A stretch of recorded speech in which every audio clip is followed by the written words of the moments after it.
Well, thanks for joining us this evening. As Chris Hazzard, MP for South Down, and myself are launching our document. It's the Economic Strategy Principles for Recovery for the North in response to the crisis caused by COVID-19. Obviously, this crisis has been first and foremost a healthcare crisis. It has devastated so many families, and the priority for our executive was first and foremost to save lives. That resulted obviously in necessary measures which shut down much of our economy, like economies across the world, but it has had a huge impact on businesses and livelihoods. Before the pandemic, obviously, we also faced huge economic challenges with long-term stagnant growth and following the global financial crisis and the looming crisis of Brexit and the impact that was having on business confidence. There was a recognition that we needed a new economic strategy, and that these existing problems and long-term trends have been very much exacerbated now by COVID-19. And we need to urgently plan and put in place a strategy that addresses the fundamental underlying problems of the economy here in the North, along with the impact of COVID-19, and plan to address the threat of Brexit, as well as the severe economic and environmental threat posed by climate breakdown. Obviously, the reopening of the economy and society generally needs to be led by the scientific advice. We need to continue to prioritise public health. However, we're now in the midst of this reopening. Additional measures have been announced by the executive today in terms of reopening. And as we do all of this, we have to resist a return to business as usual.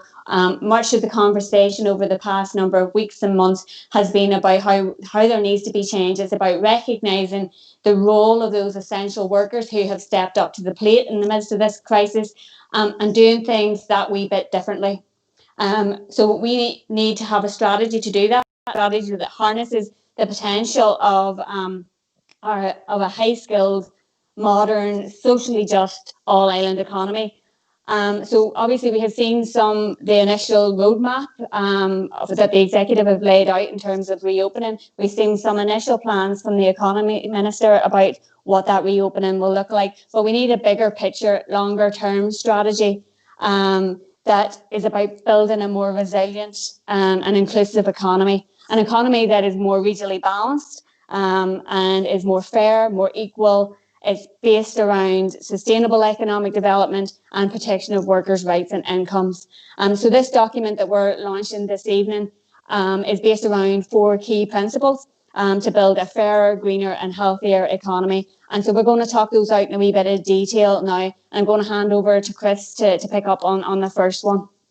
Thanks, Caoimhe. I suppose I've just, before I start even, I think it's right and proper too that you've set out that, yes, the pandemic has been the spark, perhaps, that's triggered a sharp financial implosion, but the global economy, to all extent and purpose, has been teetering on the brink of a new crisis for quite some time now. I think we've seen, the weakness of just-in-time global supply chains, the fragility of financial system, even the boomerang brutality of boom and bust, an unsustainable pursuit of economic growth at all times. Is not just doing economic damage, of course, but it's killing our planet also. So I think it's right to set out tonight's discussion in those terms. But I suppose turning to our first point around supporting workers and families, I think what the pandemic has done quite strongly is put the spotlight on various long-standing employment issues. Undoubtedly, I think it sets the scene for a new social contract in relation to the world of work. I think at the heart of this new departure needs to be a new deal for workers, where the rights and the needs of working people are embedded at the very heart of a greater democratized economic system. We've known for some time that workplace automation, global supply chains, even the increased marketization and corporations prioritizing dividends and shareholder profits being siphoned off has had an impact, even in increased alienation of workers. So I think this new social contract needs to explore then the regeneration of certain economic freedoms, namely, and I suppose primarily, how you exercise your own labours. So I think we need to have a public conversation about strengthening those economic rights and freedoms for workers. Indeed, the Global Commission on the Future of Work last year outlined several worthy recommendations for building a platform for reform in the workplace that looked at stronger employment and trade union rights for workers, especially atypical zero-hour and gig economy workers, which are increasingly important nowadays, a fair redistribution of working hours, and even the idea of a shorter working week, all something I think the public are now in a place to have a conversation about. But I think central to this, and our paper points this out, is that we're long overdue a reinvigoration of the trade union movement with the full restoration of collective bargaining structures, especially sectoral collective bargaining, which has proven one of the most effective ways to improve workers' pay and conditions. I think it's also clear that trade unions must be guaranteed a statutory right to access the workplace, as well as a statutory right to represent and advocate for their members. And I suppose, Chris, out of the last financial crisis, we've seen the rise in prevalence of precarious work, and that move towards 0 hours contracts and less secure work. And there's a clear link between that type of precarious work and productivity. And we have the lowest productivity in these islands here in the north, and that is something that we need to seek to address. And it's some of what we are laying out here in this document are steps that would begin to address those. 28% of workers here in the north are paid less than the living wage. And that clear link is there between that type of work that is low paid, is less secure, and low productivity, and the measures then to put in place, around strengthening collective bargaining, the recognition of trade unions, the banning of 0 hour contracts. Some of these things were committed to in the New Decade New Approach Agreement in January, and we're obviously committed to seeing legislation brought forward to do that. Yeah, and crucially too, I think we need to, all of that's right and so important. I think we also need to advance a new deal for women workers. It's 40 years after the Equal Pay Act was introduced in Britain. Women are still vastly underrepresented in higher ranking positions, and again, vastly overrepresented in low paid, part-time and precarious work that you've talked about. If such a glacial pace of change continues, it'll take at least another 100 years to even come close to closing the gender pay gap. So that's the type of things, I think society needs to look at urgently, where we need to move to. And in that regard as well, some of those types of jobs that you're talking about there, where women are overrepresented or well represented, are some of those roles have been really to the fore in this crisis, around caring, around retail.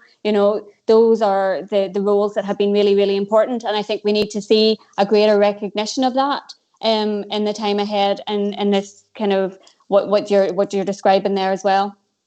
Yeah, no, absolutely. And I think even, home working has been transformative during this crisis, and how that can contribute even to a better work-life balance for workers and families going on to the future. So, look, again, I think that encapsulates, this section of the document, obviously, but I think we're now in a place as a society that wants to have a conversation about the need not only to democratize our overall economic system, but most importantly, the world of work, the workplace itself. Yeah. So we move on then to the second section. Is around supporting businesses and creating and sustaining employment. And I mentioned in the introduction the need for a new economic strategy. Obviously, that has to be a strategy that tackles the long-standing regional imbalances that we have here in the north, and better coordinates economic development, both locally and then more regionally as well. And I suppose in doing that, and you mentioned there the new ways of work that we have all had to take up in the past few weeks, and we've had to move to very quickly, as we've seen major sectors of our economy shut down. So we will need to support those sections of our economy to rebuild, to regroup, and get back to doing what they are doing, because they have been really, really important in terms of employment across the north, especially the likes of our retail, our hospitality and our tourism sectors are very key to the economy here. At the same time, We have seen some sections of the economy really expand around the digital economy, cybersecurity, even delivery services. And those are things that we should seek to build on in the time ahead as well. The new ways of working that we've had to take on board because we've all had to work from home. These are things that, companies aspire to do over time, but we've all been able to move to that space very, very quickly. And I think that has been a positive thing. There are challenges there, of course, for both businesses and also workers. And as an economy committee, for example, we are going to do a micro inquiry around that. And we'll be looking for evidence from businesses and trade unions and everybody else around what that needs to look like and what sort of guidance and support needs to be put in place. And I guess the other thing out of all of this, and the previous financial crash really impacted young people. And we will need to see measures put in place and supports put in place to help young people, and of course people of all ages, to reskill if they need to, because we aren't going to be able to save every job. That's an unfortunate reality that we are going to have to face. There are going to be redundancies, and we will need employment programs and retraining and reskilling programs in the time ahead as well. And I think the other thing, and you mentioned it in your intro, around the fragility of global supply chains, that's something that has really been highlighted in this crisis. And I think that there is an opportunity now to look at our local supply chains, look at how we can support diversification of businesses and seek to develop that on an all-island basis. We have a very integrated economy across this island, and that is something that we can seek to build on, that there are great opportunities for us coming out of this crisis as well. I think you're right. And even, some of the points we need to be mindful, obviously, and we only need to look at the move of capital in the 1980s, I suppose, from the American Midwest and the more industrialised areas of the north of England to the slick global centres, New York, Wall Street, and of course the city of London. It left communities dislocated. It left them behind. And I think a lot of this, when you're right, there is going to be a serious trade dislocation when it comes to COVID, and of course Brexit as well. I think that's where government need to work very, very hard to ensure that doesn't happen. And you're right, there's opportunities to reskill and retrain, and that's done in, obviously in a just way. But I think Brexit even, flags up some concerns here too. Cross-border trade, for example, on the island of Ireland, is increasing every year. It increased by 6%. And in Winter Trade Ireland, we're up with you guys in the committee recently.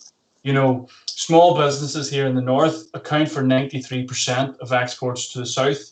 It shows you the fragility of the interconnected chains, but also the huge potential that there is to build and enhance on that. And that's, of course, where the importance of the protocol when it came to Brexit was so important to protect them chains, to protect the vitality of local businesses, who, of course, cannot cope with any type of dislocation to that effect. Yeah, and I suppose we did see the British government's principles that they published around implementing the protocol. And obviously the Brexit Business Working Group here in the North published their response to that last week, which I suppose echoed a lot of our own thinking around it. Laudable and all as it is that they've put forward some proposals, they're quite hollow in detail. And that we need to see a real living up to the commitments that were made in terms of the protocol. Yeah, no, absolutely. I think there was a dangerous attempt to reinterpret the protocol instead of simply, committing to legal obligations that were made. And you're right. Look, local business is crying out for detail, for technical detail. We're less than 6 months now until the end of the transition period. There's no doubt, any right-minded person would want to see an extension to the transition period. The British government, however, seem intent on driving ahead, with their programme. I think it's foolish to the maximum. We need to see greater engagement even between the British government and local business. That's been missing to date. And of course, look, we move into an EU Council in the next couple of weeks. The Joint Committee meets this Friday as well. So, top of the agenda is going to be how do we protect the likes of that cross-border trade that we've mentioned. So important to our local economy here. Yeah, and I think that there's a real challenge, obviously, there in terms of the response to COVID as well across the island. We've seen the likes of CBI and IBEC who have called for, real coordination, and I think there is opportunities there that we need to build on. I think we need to see real partnership now in the time ahead between governments, industry, academia, and it comes back to that stuff even around the reskilling, that we really need to see a joined up approach to how we are going to address all of these challenges in the weeks ahead. And I think one of the key things that we have also seen many business organisations, environmental groups and everybody else across the world call for is a green approach to this recovery. And that, I suppose, brings me on to our third section, which is delivering on a just transition. I think we're all very well aware at this stage of the need to rapidly decarbonise to limit global warming to less than 1.5 degrees to prevent further climate breakdown. I was reading a paper at the weekend which predicted that the greenhouse gas emissions are going to be reduced by 8% this year because of the economic shutdown that we have seen. And given that the UN Environment Programme estimates that we need to see emissions reduced by 7.6% every year between now and 2030, that's the scale of the change that we need to see. And obviously, key to all of this is a just transition approach, because we can't have those who can afford at least picking up the bill for the transition to net zero. So one of the things that we have called for is the establishment of a Just Transition Commission, and that would involve all the key partners from across civic society, everybody from trade unions, business organisations, those involved in energy, key to us obviously agricultural voices, young people, to shape and plan for what the transition to net zero looks like. One of the other things that was committed to in terms of the New Decade, New Approach deal in January was a Green Deal, and that very much must be centre part to the economic recovery. We have real opportunities from harnessing our natural potential as an island in terms of renewable energy. And seeing that now being a key part of the recovery is something that we really need to deliver upon. Yeah, no, I agree entirely. When you look at how governments have responded right across Europe to the pandemic, they've embraced a suite of aggressive monetary and fiscal measures. Look, they've nationalised private health providers, they've prohibited the short selling of stocks, suspended utility bills, introduced widespread business support grants, even committed to a discussion on universal basic income. They've effectively demonstrated both the need for austerity post 2008 was a lie, but also, as you pointed out, states can move quickly and be effective in going against orthodoxy, and that's what's required, obviously, when it comes to a Green New Deal. It is, absolutely. And unless there's that same decisive government intervention around tackling the climate emergency, emissions will simply re-emerge to the same levels as they were before. So I think that one of the key things that we can do as local government and also governments in general need to be doing is looking at how the support is being targeted and the type of commitments that need to be attached to that in terms of tackling emissions for the major interventions that are going to continue in the time ahead. And obviously, I think one of the key things that the Just Transition approach needs to do is we need to see greater community benefit from our renewable energy projects and greater community involvement. It has to be an approach that empowers communities, and like we have seen, the expansion, I suppose, of the likes of the social enterprise sector, greater growth in the cooperative sector, and these are types of employment and work business models that we want to see developed as well. Yeah, definitely. Look, I think there's much to be said for opening up our economy, opening up society, democratizing what we do. You see in Iceland, Estonia, participatory budgeting has been highly successful in places, You know, you look at the Preston model of community wealth building in Britain, Cleveland, Ohio, in America. You know, the potential is there if you involve people to really, you know, democratize their system, but get to the nub of what the public good is. You know, for too long we talk about, you know, a society that's built in order to serve the needs of an economy. You know, we need to have an economy that serves the needs of society at large. And I think that's the real big takeaway from all of this, aside from the fact too, let it never be said again that there's no alternative. You know, for a decade, people were putting forward alternative ideas and the urgency around doing something like this. And, you know, the conservative right were always saying there's no alternative. You know, we have to do this. You know, drawing a bogus equivalence between public finances and household budgeting. You know, it was simply an attempt to coerce the public into believing that public debt is something to intrinsically fear. Look at the last couple of months. Look what can be done. I think that's what we need to embrace going forward. Yeah, and, you know, who would have believed, you know, a few months ago that the British government would have been given 80 billion to workers in terms of intervention? Like, no, it would have been unthinkable. Yeah. No, absolutely. And that's what the job retention scheme is predicted to cost over the next few months, you know. So, like, that's, like you say, it has shown the utter fallacy that austerity is the only choice. And it has really highlighted the failure of austerity as well. If you look at how our public services have been absolutely critical to the response. And after a decade of austerity, they really, really struggled.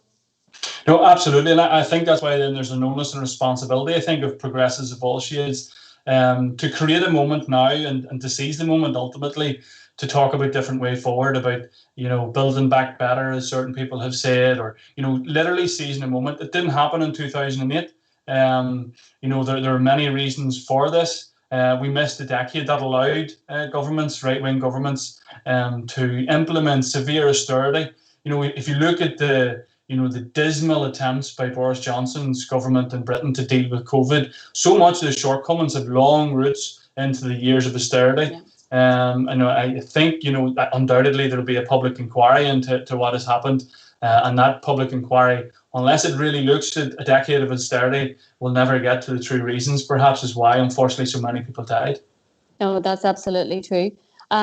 Chris, I suppose that brings us on to the final point. Yeah, look, I think the final point obviously comes out of the conversation we've just had. You know, we need to deliver a broad-based stimulus to drive up demand, to reduce business uncertainty, even in the time ahead, to support and creation of sustainable, high-quality jobs. And the only way really to do that is to invest our way out of recession. Unfortunately, however, as we know here in the North, the feasibility of any recovery strategy is premised on the ability of the executive to have much greater control of its financial resources and to be able to have access to meaningful fiscal powers. So without this step change, you know, we're going to be beholden to a Tory macroeconomic strategy that will, in all likelihood, return again to austerity at some point fairly soon. And again, what direction of travel that will have? Well, it's going to decimate our public services, and it's not going to be what we need.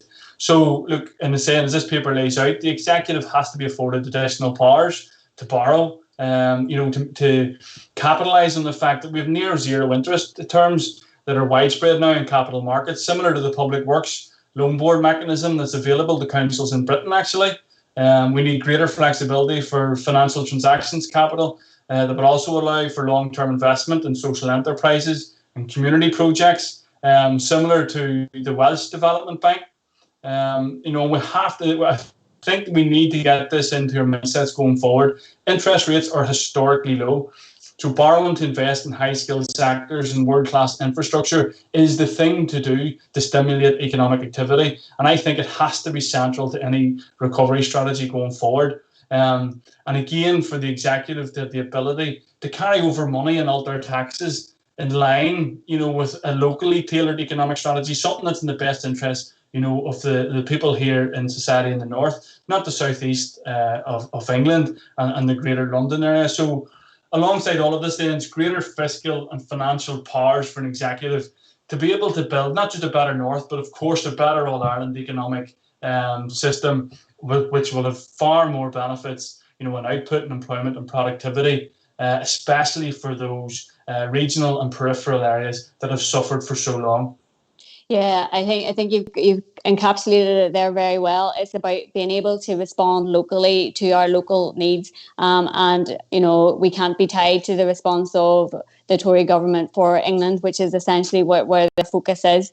I think there is the real potential around borrowing powers. And increased borrowing powers for the executive to be able to invest in projects that are going to be of benefit here. I think one of the key things, I suppose, that government can do in terms of economic stimulus is around capital projects, investing in construction. And there's a number of key capital projects that we would like to see move forward with urgency. And I think that would be a really useful way of us stimulating the local economy. But I think all of us collectively from all shades of political life here and civic society need to be making the case for economic stimulus as the response to this crisis, and not austerity, that we can't return to that, we can't afford it, it's the only option. It's definitely not. We can see a model of investment. Like you say, interest rates are at a historic low, and it is a time now to be borrowing to invest.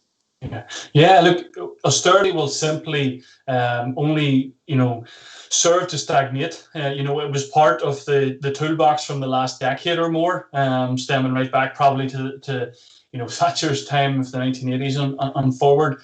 It's not going to serve any purpose to stimulate our economy and to do the things we want to do. We know, for example, that for every pound spent in the construction industry has a £3 or £4 knock-on effect to the local economy. So we need to get our infrastructure projects moving. You look at the A5 and the A6 when it comes to road investment and public rail, but also in digital infrastructure. People over the last number of weeks will have seen the regional inequalities when it comes to broadband connectivity right throughout Ireland. That's something we need to look at. And we need to do this in a joined up way. We can't have two jurisdictions in this island back to back looking how they're going to spend money and invest in an infrastructure for the future if we don't do it in tandem. No, that's absolutely key. I think one of the real striking things out of this crisis has been the potential of us as an island to respond, and that is respond in terms of healthcare, but it's also now, as we plan for the recovery, to have an economic response, and as you say, an all-island infrastructural response, and in terms of our public services going forward, that there is real potential there for that connection to only enhance the recovery. Yeah, no, absolutely. And I think, the real strength of a document like this is it's not, it doesn't have all the answers. It's part of a conversation. It's a set of principles to say, look, going forward, obviously, we'll be laying legislation down in different institutions, but we want to work in partnership with society, with trade unions, with other political parties, and building back better and creating a momentum for change that will only benefit all of us in the long run.